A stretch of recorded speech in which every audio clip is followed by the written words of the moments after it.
the heart and soul behind every business.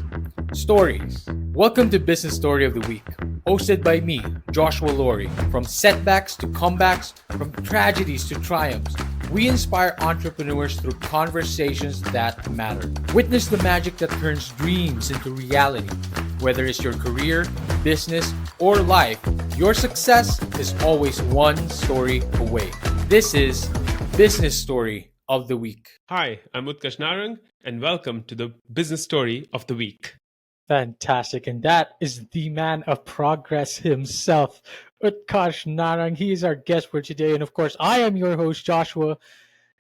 Like any other episode, like every other day, like every other week, the question for this time is, however, the question is fear a motivator or is it a barrier in our journey? Is it a barrier for that holding us back or protecting us, or is it a motivator for self-improvement? Well, Utkarsh is the man to answer that question. Utkarsh Narang is a Melbourne-based learning consultant, executive coach, and content creator with 16 years of experience. He transitions from being a successful physiotherapist to scaling startups, creating content for Columbia Business School, and now focuses on helping individuals and teams excel. Utkarsh is driven by his passion for human behavior and his five core values: discipline, excellence, growth, freedom, and love. I love that, by the way. I love that last part right there. When not working, he enjoys self improvement and spending time with his family. Utkarsh is going to be talking about all of that in our show today. Utkarsh, thank you so much for joining the show. How are you doing?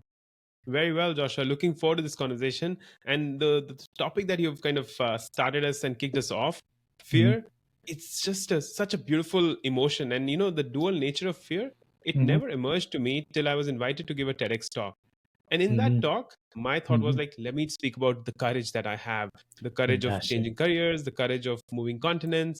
And I Mhm. want to kind of just want to speak about the courage.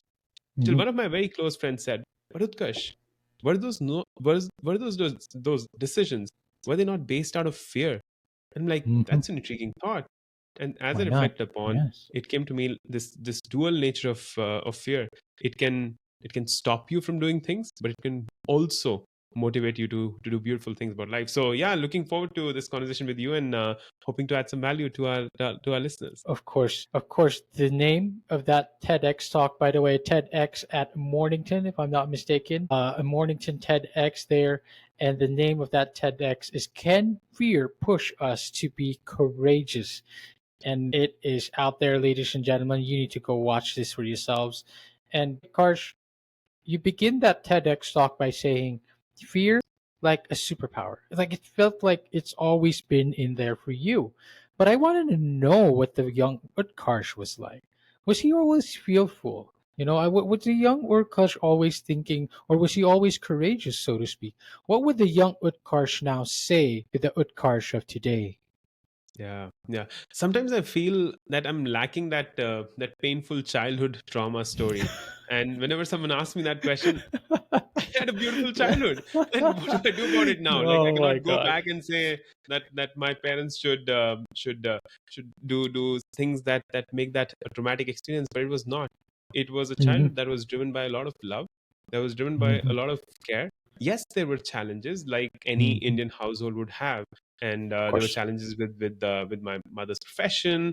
There were Mhm, challenges where my dad was balancing his profession and raising kids in a city like Delhi. But what mhm. happened very early in that time, Joshua, was that since both parents were doctors, my dad a general physician, mom a PhD in botany, so that mantle was kind of I inherited that. I Charutkash, now you got to see. become a doctor too, and I never felt compelled about it. I never felt that Mhm, now I have to do this as well. Like you want me mm. to live my life and then also become a doctor, as I wanted to become something else. Of That was not course. true, and I was Mhm, very okay with that journey. I enjoyed that process, and I ended up becoming a physical therapist, a physiotherapist for some countries. and I Mhm. had 3 clinics in Delhi, India, and it was a very meaningful childhood where I felt always well supported. And some of the very early memories that I have is like I would be playing cricket inside my dad's clinic, who was a Mhm. general physician, and his private practice was just underneath our house on the ground floor. And when Mhm. he would not have patients, he would play cricket with me. So yeah, fond memories, Joshua. Can't share any traumas here today then. That's too funny. I mean, usually because when we're asked that question, you're thinking like, "Oh, my parents left me. My parents, Yeah, they were not like, they were not around." But the thing is, I love that. I love that you answered that because it's a fresh perspective, right? And like, it's funny how you expected that. Sometimes that's the most expected answer as well. But it's great because it's a proof that hey, you don't have to have a traumatic childhood to yeah, actually excel. Love can achieve just as much and can do just as much for a child and in their future as well. And of course, you went on to pursue the doctor dreams, the medical of your parents. Of course, you cannot, being raised in an Indian household, you cannot say no to that. It was almost impossible. But Utkarsh, you talked to this a little bit on your TEDx talk. You coined a term, or rather, you mentioned a term. You called it the funambulist, which is basically walking the tightrope. This is literally the title of your TEDx talk. Utkarsh, talk to us a little bit about that. Talk to us a little bit about walking that tightrope of yeah, wanting to please your parents' wishes, and wanting to pursue your own, especially now that you said you never really grew up with childhood trauma, but now yeah. you've also had to face fears of your own growing up as an adult and having your own family. I felt all that, it feels like all of that is a tightrope. How did you Yeah. manage all of that? Yeah, the tightrope continues, and this word funambulist still Hmm. a tongue twister for me. I think about it twice before I say this word out loud. So you know what happens, Joshua, is that when you start the journey, in that moment, everything seems either challenging or rewarding in different ways. It's only when you grow up and get a little bit of gray hair that you reflect back, thinking that, "Oh, what happened in the last 39 years?" And you find out these moments, these milestones, these uh, these scary steps that you took through that tightrope that make you feel that, oh, you are the tightrope walker. I think one thing that I'm kind of just reminded of again and again as I'm thinking through, it was 1995. I was about 10 years old. So if people are trying to Yes. guess my age, it's about Mhm. 39 right now. But at that 10-year-old age, I was first exposed to the computer at my uncle's place. And I Uh-huh. came back home and said, Mom and Dad, I need to buy a computer. And at that time, computer was like about $1,000, maybe like something like that. But Hmm. spending $1,000 for a family in India was a big deal. Of And course. I clearly remember that I was in the back room, and in the front room, my mom and dad were arguing about it. Where my mom was Wow. advocating for me, and dad was saying like, Hmm. "How the hell will we afford this?" Of course. And in that moment, I can feel like, oh, my parents could not even afford this for me and that for me. But in a few months from then, they ended up buying a cheaper version of the computer. So I got like an Intel 486 or something like that Oh wow, in it was a 1995. throwback. Oh my goodness. Absolutely, and it was such a joy. So I Hmm. think what it comes back to is Joshua, is that how you learn to look at life is what's going to decide how you take that journey. I I can see. always look at the dark clouds, and I can always Hmm. say that my life is so miserable, and people should pity me, and this and that. Hmm. But I could Hmm. also look that, oh, there's a beautiful thunderstorm about to happen, and there'll be rain, and I can Wow. dance in the rain, and I can find joy in the rain, and there Hmm. could be sunshine after that. And so I think Hmm. that's what I've learned over the years, that when you're walking through life, Hmm. walking that tightrope right up there, Hmm. extremely high, you're scared, the Hmm. choice is absolutely yours. And I Hmm. think what I realized through those times where my parents were kind of raising me and my sister, is that they allowed us to make that choice. If I would have told them, I think many years ago, that I don't want to be a doctor, they would have understood. But I did Right. not say that because I felt it's okay to become one. But Right. then continuing on that journey, when about 6 7 years later, I realized that being a doctor does not fulfill me anymore. That's true. In that moment, they were supportive of that. Mm. So I think the Fascinating. idea is that as human beings, as Hmm. funambulist, each one of us needs to realize that we are the authors of our story, and no Hmm. one else should get that right, and should take away Yes. that pen from us and say that, Hmm. Joshua, let me write your story, and then why don't you go out and play that character, because that's to me not done. I love that. I love that. And of course, it's so relatable, right? Utkarsh, how many of us has gone through life where we took up degrees that we didn't even want? And Yeah. it's so relatable. People, we want to please our parents, and we're so torn. Like, it's not what we want. It's not what we want to pursue, but maybe half end up pursuing it and actually enjoying it. Maybe half end up just doing it for their parents and still found fulfillment at the end. It's almost like you said, you do write your own story, and whether or not you feel like that was a degree or a path that was chosen for you or not chosen, it feels like you still get to decide how you're going to approach that path. And I think that is very important, especially walking that tightrope. With Yeah. Karsh, you talk a lot about fear when it Mhm. comes to a journey in life. And again, you talk about walking the tightrope, making the decisions in your life. One of my mentors told me, and what I've been taught before was, what is the opposite of love? And most of the questions would be pain, hurt. That is the most often answer to that. But the answer to the opposite of love is fear. Actually, Wow. if we do not, if we're just we're scared, we do not want to, step forward that, right. But if we do, when we do step forward that, it's because we do it out of love. We do it out of love for ourselves. We do it out of love for what we do and all these people around us. And I understand that these are one of your core values. Again, your core Mhm. values are discipline, excellent growth, freedom, and love. Talk to us about the relationship between fear and love and how you constantly apply that in your executive coaching. Yeah, beautiful. That's a very intriguing thought, because when you asked like what's the opposite of love, what Mm, came to me was actually hate. But as you mm, point out, fear being the opposite. See, what I'm thinking about that, Joshua, is that if I am fearful of a situation and I want to speak up, and I want to mhm, speak up against the society, mhm, against my manager, against mhm, the CEO of my company, or mhm. against my parents, or my spouse, or my children. Yes. I think the point here is that you could choose that to say that with love as well. It's not Wow. that you have to get aggressive. It's Of not that you course. have to get disrespectful. It's not that you have to get that, oh, I hate you, and that's why I'm going to say Mhm. that. But you say that this is my voice, and it needs to be shared.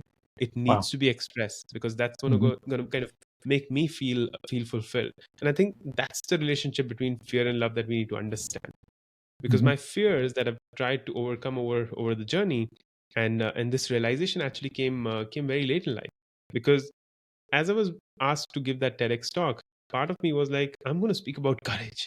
The courage I Yes. had of moving from one career to the other, the courage I Yes. had of 15 months ago packing my kids, not the kids, packing my lives with my wife and the kids, and Mhm, moving to Australia. I'm going to mhm. speak about the courage. And then one of my very close friends said, but Utkarsh, were you born with courage, or was fear the instinct emotion? And that just changes the lens. Fascinating. So, Wow. so what I'm saying is, like, do it with love, and that's when you'll be able to overcome the fear. I love it. I love it. We're totally on the same page. You want to Yeah. overcome that fear, do it out of love. But also, like you said, fear is not necessarily a bad thing, because fear, you can actually mean, it could actually mean you care about it. You are deeply, deeply wanting that to not mess it up, so to speak. That's why you fear it so much. And Yeah, that's fine. That can be, like you said, could be a superpower of yours. Utkarsh, you are absolutely. an executive coach today, and probably not something that your parents envisioned for you back then, but I'm sure they are proud as well. But you Oh, yourself, you must be proud of this as well. But talk to us about the five core values. How do you apply this in executive coaching? And how does it yeah, really apply? Of course, clearly it applies with life as well, right? But how does it necessarily apply in business? yeah, yeah. There are these core values, and I think I would nudge each of our listeners to go through that journey for themselves. Hmm. You might want to do it with a coach. You might want to do it on your own. But Hmm. whatever path that you take, I think what happens is that as we walk this tightrope, Joshua, we Hmm. all need a certain level of anchor, an Of anchor course. that makes us feel supported, makes us Hmm. feel safe, makes us Of feel course. certain, because we all crave that certainty. And I Yes. think the values for me act as that anchor that Hmm. ground me, that tell me that, Utkarsh, you got this and don't worry about it. And so the five Hmm. values, discipline, for example, I remember that day. I was in a corporate job after my physical therapy for about 8 years. Left my job. The last day of work was December 31, 2020, middle of the pandemic. Mhm. And Mhm. January 1, 2021 is when I started working on my business as an executive coach, as a facilitator. Now, day one, I did not have any clients. I did not even have a Right. domain name. I did not even have an email. But the value of discipline was to show up. And so I Of woke up course. on time, went to the gym, did all that I had to, and I was Mhm. ready on my desk at 8:30 a.m. to get work done. What work? I had no Yes. idea. But the value of discipline was being expressed in that moment. Of course. Second is excellence. Mhm. If we do any project for a coachee, for as a creative person, whatever be that project, and if we don't do it to a best of our abilities, then I think we're doing an underservice to ourselves first and then Of to our course. client. So that Right. value of excellence always translates out. The Mhm. third one is growth. I have a very strong opinion on that, Joshua, that if you're not growing, we better be Mm. dead, because Oh. growth comes naturally to the human Mhm. spirit, to the human body, to the human mind. And if you're Mhm. going to curtail that growth, then we're doing again injustice to the soul. And then the fourth one is freedom. I think that Mm. gets expressed in executive coaching, because I want my coachees, I want the client to free themselves from the shackles that they put on themselves, from the Mhm. Mhm. self-defeating beliefs, from feeling that, oh, I'm low confidence. So building that freedom for myself and then translating it to them through a conversation is what brings joy. And love is all prevailing and all surrounding us. This moment that you All and I are having, prevailing. it's all love, man. And It's all love. if you were to do anything without love, then why are you even doing that? Better go and Absolutely. watch Netflix and chill. Absolutely. I get it. I Yeah, totally get it. That's why I said I pointed that out. I love that the core value is love, because love is, I think, is truly is the center of all things. If why not? Why are we? What are we here for if not for love? Right? And it's one thing that transcends all language, all connection, all dimension, whichever you want to believe. Right? The most content is all of that throughout all of that journey is love. I yeah. love that is one of your core values, Utkarsh. And of course, your website for our audience and listeners out there is ignitedneurons.me. And you also have what you call the Ignite Life Journal. Talk to us a little bit about that, and where else can we find you? Where else can we know more? There you go. Look at Thank you that. That's a for nice cover. Look at that. thank you for bringing that. This is a piece of work that I feel very grateful for, that we were able to do as a team. What this Mhm, is, Joshua, is a journal of 183 pages, and each page has a unique activity and exercise for you. The mhm, first question that it asks you is uh, that we think about motivation. That's going to mhm. kind of take us through that tightrope. But rather than motivation, we all need discipline. And the Right. difference is motivation happens in January of every year, that 2024 is going to be the best year of my life. 2025, I'm going to change my life. But by February, it all fizzles out. By Mhm, March, you've even forgotten that what were you inspired about. And that's why all mhm, you need is discipline to make things happen. mhm. So this is a journal that's available on Amazon across the world, from the .com to the .com.au to .in. But just search Ignite Life Journal, and I'm pretty sure Joshua will put the links in the show notes. I think the idea Absolutely. here is that we want people to build this practice of using the 2% rule. And what that Hmm. stands for is that if I were to ask you, Joshua, what is 2% of 24 hours? It'll go through mental calculation, Right. Right. but the answer Mhm, is mhm, 28 minutes.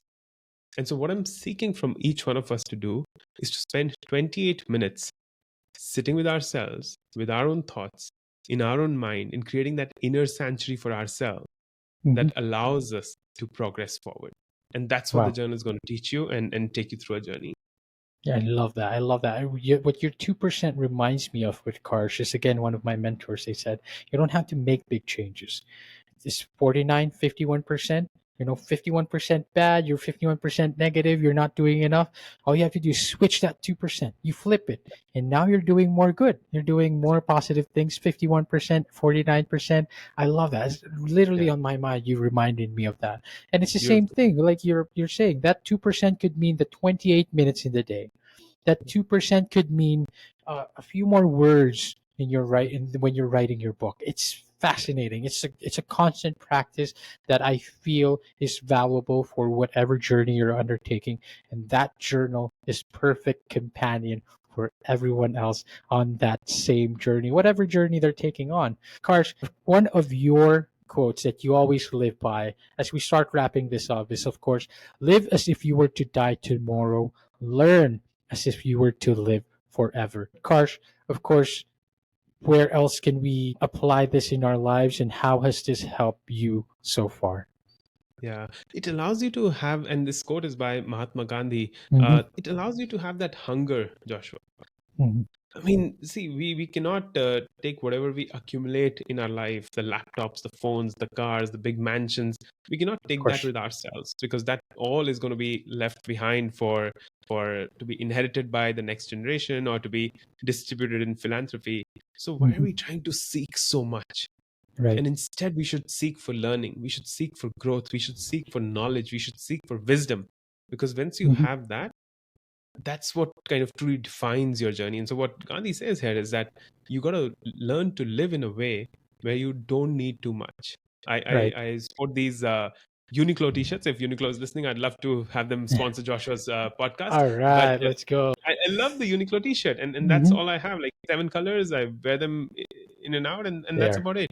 Mm-hmm. But in learning, I have books, and I love to read and love to be on podcasts, have these beautiful conversations, Mm-hmm. listen to podcasts, because there's this insatiable hunger Yes. for learning and growth. And I think that's what's very important. And it shows up in our clients, where Yes. we ask them to figure out what their fears are, Yeah.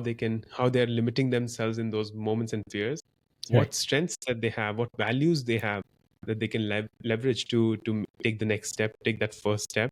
And then once they start to take the first step, then it's all their journey, and I just stand there witnessing a beautiful magical scene unfold. I love it. I love it. It's the hunger is right there. We just need to keep chasing it, and then it gives us a more fulfilling life. It gives us fulfillment if we constantly embrace and go after that hunger. Of course, once again, the website is igniteneurons.com. Go check out the Ignite Life Journal. We're gonna have it all there down there in the notes. TEDx Mornington, go check that out. Utkarsh Narang, fear push us to be courageous. Utkarsh, where else can we find you? Where else can we connect with you? We'd love to know you more. Absolutely. LinkedIn is the best place. Just search my name, and I should pop up on LinkedIn. You'll see the word funambulist in the Mm-hmm. tagline. And then Instagram is where the team puts a lot of content out there. So search Ignited Neurons on Instagram, and look forward to having a conversation, up for a catch up, coffee, podcast, whatever I can do to with all my heart and love serve humanity. I think that's the mission. That's it. Funambulist.